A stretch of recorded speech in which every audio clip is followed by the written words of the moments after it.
Olá, o Novo Campo está no ar e hoje vamos falar sobre alimentação saudável e natural e como ela pode ajudar a combater a obesidade, um mal que tem gerado muito transtorno no mundo.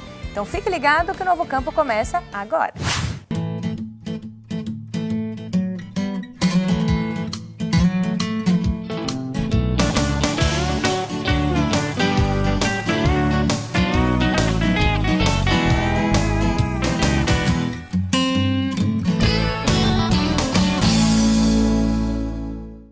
A obesidade já foi tema de telas famosas e considerado o símbolo máximo da beleza e fertilidade, mas passou. Estar acima do peso pode ser o começo de uma vida de dificuldades. Doenças, preconceitos, privações de todo tipo. São esses os dividendos de uma conta cada vez mais gorda.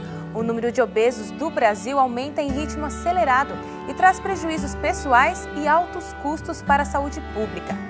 Mas se alimentar bem e fazer uso de alimentos saudáveis pode ajudar a reverter esse quadro.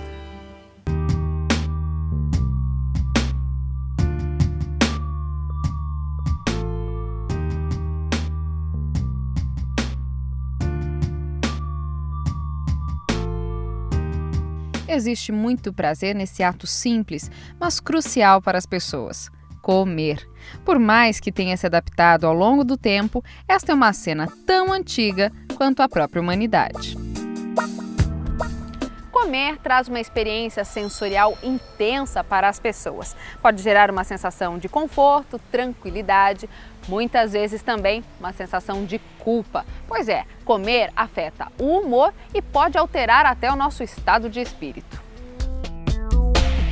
A gente quase não presta atenção, mas a alimentação define sociedades e povos de todo o mundo. Produzir, distribuir e preparar alimentos estão na base histórica e econômica da humanidade. A própria tradição cristã aponta que Deus delegou ao homem cuidar da terra e alimentar-se do que ela produz.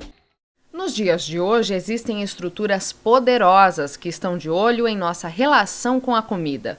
Governos, mídia, comunidades sanitárias e científicas, todos prestando atenção na mudança radical no modo como as pessoas estão se alimentando. Se antes as pessoas viviam com uma dieta mais frugal, hoje a preferência é por produtos refinados, industrializados. O resultado dessa mudança é um motivo de apreensão quanto ao estilo de vida das pessoas. Segundo as estatísticas e estudos científicos, esta é a primeira geração da história da humanidade que terá menos tempo de vida do que a geração anterior. Isso nunca aconteceu. Isso é desastroso. Mas as pessoas não querem saber.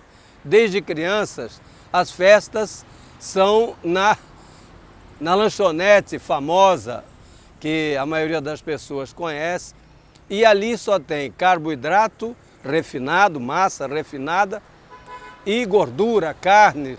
O resultado, infalivelmente, é excesso de peso e dificuldades outras, como o surgimento muito cedo de doenças que antigamente só se via na fase da senilidade.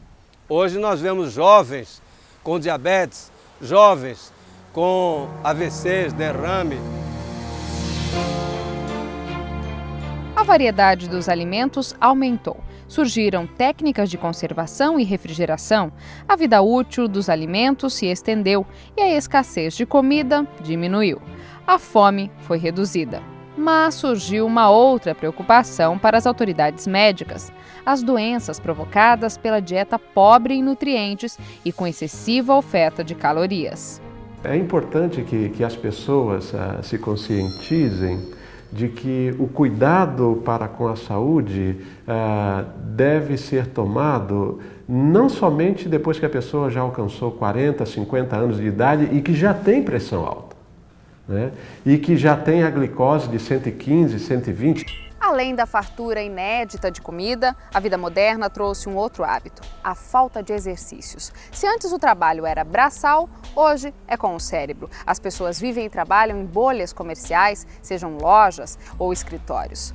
Elevador, carro, televisão, computador. São tantas as maravilhas à nossa disposição que levamos uma vida praticamente sem qualquer esforço.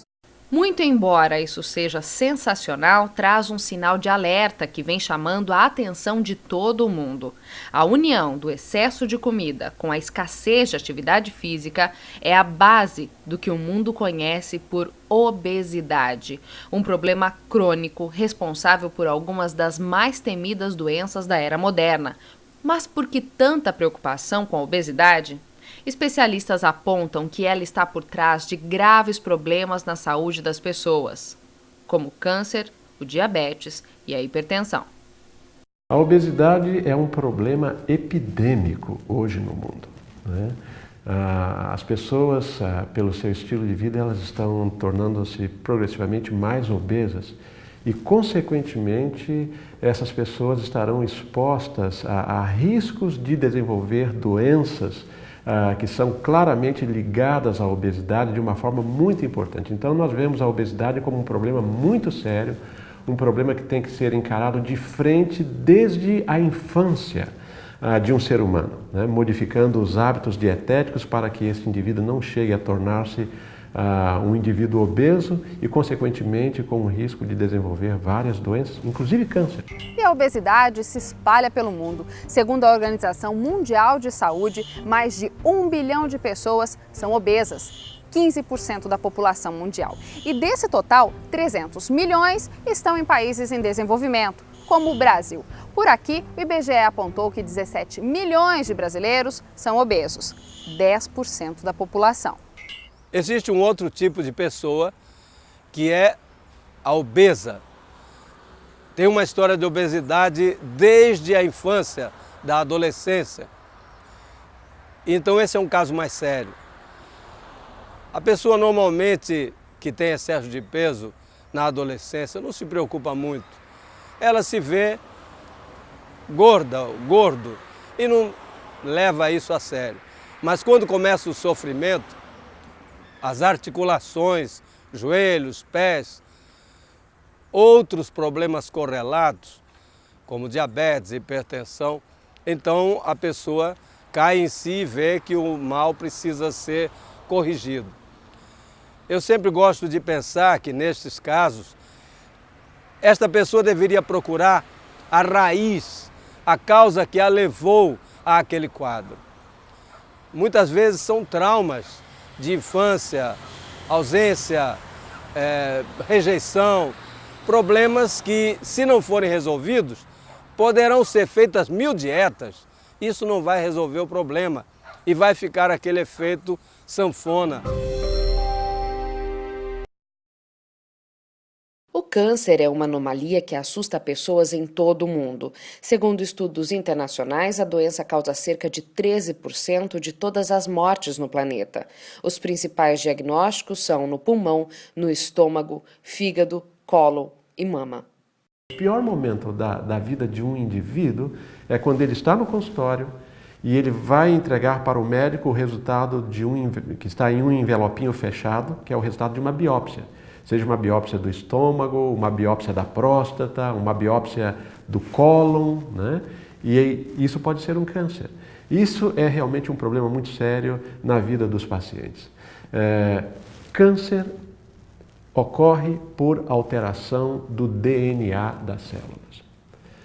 E existem coisas que danificam o DNA das células. Por exemplo, os ingredientes que estão contidos no cigarro, né, a nicotina, o alcatrão e mais de 3.000 compostos químicos diferentes que estão no cigarro, vários deles são potentes indutores desta mudança no DNA das células da traqueia, dos brônquios, do pulmão, levando a câncer.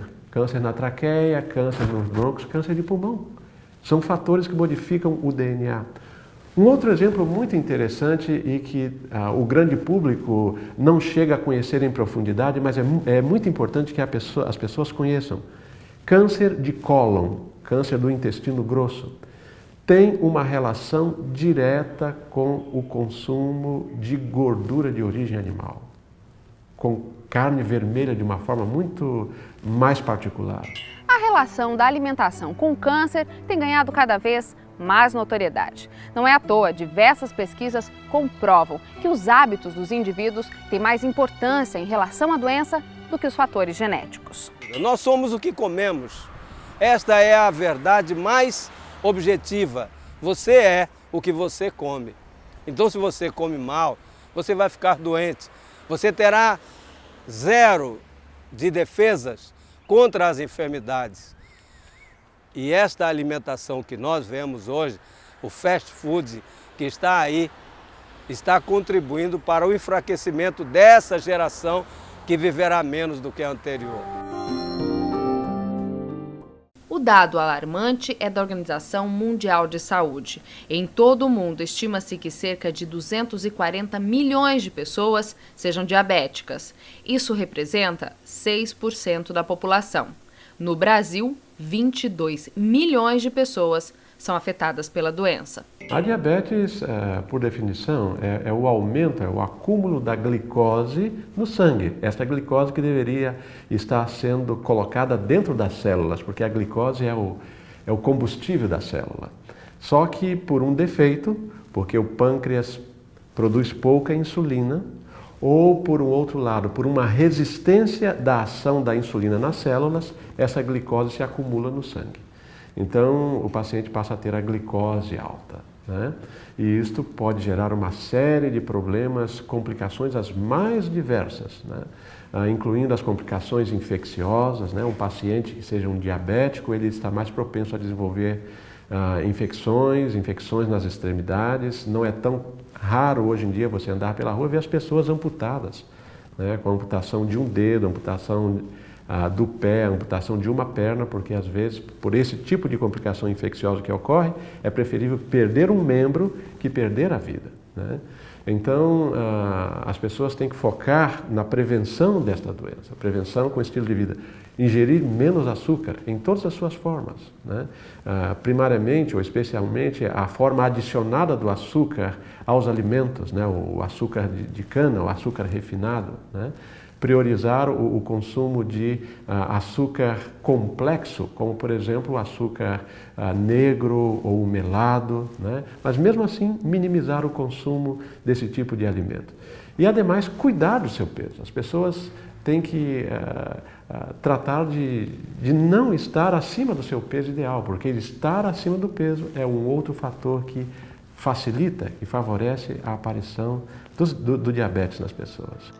Autoridades médicas que tratam da doença sabem a importância preventiva para o combate ao diabetes. Eles tentam conscientizar as pessoas a se livrarem de certos hábitos que sejam prejudiciais para a diabetes. E estes incluem o ronco, a apneia do sono, tabagismo, colesterol elevado, obesidade, pressão sanguínea alta e sedentarismo. Hoje, um paciente diabético é aquele que tem a medição da glicose em 2 momentos diferentes que esteja acima de 125 miligramas por decilitro, né? Ou seja, uma glicose de 126 medida 2 vezes em jejum, em 2 ocasiões diferentes, isso define o paciente como um paciente diabético. A gente vai para um rápido intervalo e na volta nós vamos falar sobre a hipertensão, o emagrecimento saudável e sobre os alimentos naturais que podem ajudar na mudança de vida. Não sai daí e a gente volta já já.